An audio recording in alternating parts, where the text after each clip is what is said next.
"You're not in the will anymore." Those words hit me like a punch to the chest. I stood frozen in my parents' elegant living room in Chicago, surrounded by expensive furniture and cold silence. My eyes were locked on my father's face, hoping, begging, for a sign that he was joking, but his expression was hard, almost emotionless. "What do you mean?" I asked quietly, though my voice cracked under the weight of disbelief.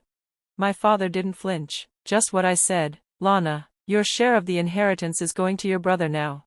I blinked, trying to process his words. "Why? Why would you do that?" He looked at me like I was a child who couldn't grasp the obvious. "Because he's actually accomplished something. He's stable, he's reliable, he's not wasting time chasing fantasies." My mother, sitting on the white couch with a cup of tea in her manicured hand, nodded calmly. "Sweetheart, we've watched you struggle for years with that little app of yours. It's time to be realistic. The money will be more useful in your brother's hands." My stomach dropped. I was 29 years old. I had spent the last 4 years building my health tech startup from scratch. I'd eaten ramen noodles more nights than I could count, worked through holidays, skipped vacations, and poured every ounce of energy I had into making this dream real. They didn't see that. They never had. "You don't understand," I said, my voice shaky. "I've worked so hard for this. I'm not just chasing a fantasy, I'm on the edge of something real. My company, Prevent Care, is about to meet with MedAlliance. If they like our system, it could change everything." My father scoffed. "And what exactly do you have to show for all this hard work? A tiny office in some co-working space? Meanwhile, your brother Jake has a corner office at Morgan Stanley."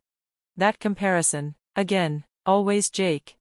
Jake, the golden boy, Jake, who followed every rule. Ivy League degree, finance job, perfect marriage, 2 kids, and a summer home by the lake. Everything they wanted, everything I wasn't. I looked down, feeling the sting in my chest grow sharper. "This isn't about money," I whispered, "it's about you never believing in me." My mother let out a sigh, setting her cup down with a quiet clink. "Lana, not everyone is meant to be successful. There's no shame in finding a regular job." A regular job. As if that was the solution to everything, as if quitting meant I could finally fit into their perfect little world. But I wasn't going to quit. What they didn't know, what I had planned to tell them today, was that my startup had just gotten a foot in the door with the biggest healthcare provider in the country. We were so close. I left the house without another word, trying to keep the tears from falling.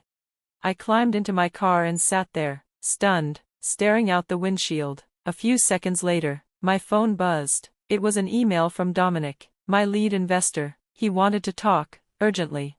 Something was wrong. I could feel it. I called him, and he answered immediately. "Lana," he said, his voice tense, "I need you to hear this before it hits the press. Pharmatech just signed a major deal with MedAlliance. They're rolling out their system to all 53 hospitals in the network." My heart stopped. "No," I said, "that can't be. We were supposed to meet with MedAlliance next week. They loved our platform."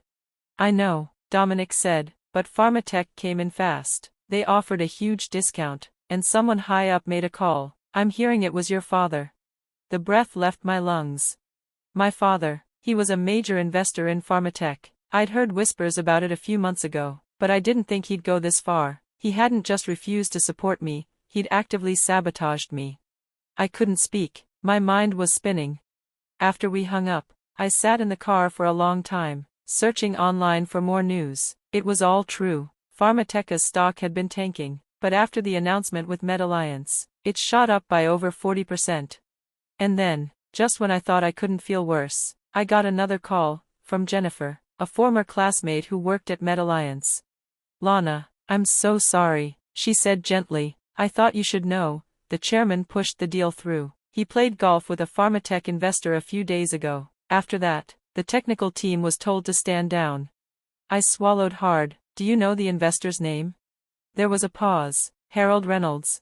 "My father." I sat there in silence, too stunned to cry, too hurt to even be angry.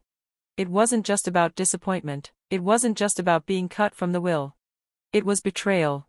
My own father had seen my dream, my effort, my blood and sweat, and not only did he dismiss it, he worked behind my back to crush it, and then had the nerve to tell me I wasn't good enough. That I didn't deserve the inheritance. In that moment, I realized something painful but freeing: I'd never be enough for them, no matter what I did, no matter how high I climbed. But I also realized something else: I didn't need their approval. They might have stolen this deal from me, but they hadn't taken my vision, my skill, or the fire inside me, and I would rebuild. I would come back stronger, not for them, for me. As I kept looking through documents and numbers on my laptop, the truth became clearer, and worse, by the second. Pharmateca's technology wasn't just weak, it was dangerously flawed. Their early trial results, which looked impressive at first, were carefully selected. They had only shown the best outcomes to make it seem like their system worked. But when I dug deeper into a healthcare database and found the full trial data, what I saw shocked me. The real results were full of mistakes. The system was inaccurate, unreliable, and clearly not ready to be used with real patients. They were selling a lie, a polished, shiny lie.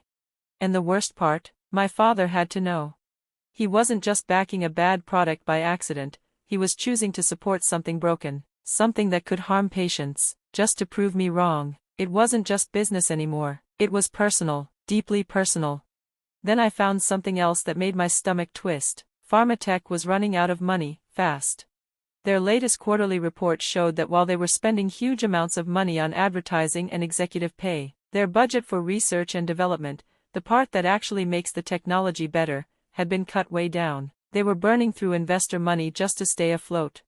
It all clicked into place. My parents had tied their financial future to Pharmatech. They had invested nearly everything into the company. So, if Pharmatech failed, they'd lose everything. And for them to win, I had to lose.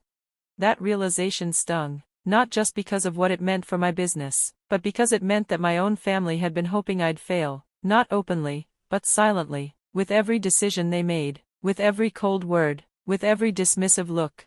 As I sat at my desk, trying to take it all in, an email notification popped up. It was from Dr. Gabriela Rodriguez, the Director of Innovation at National Health Systems, the second largest healthcare provider in the country. Her message was short but life-changing.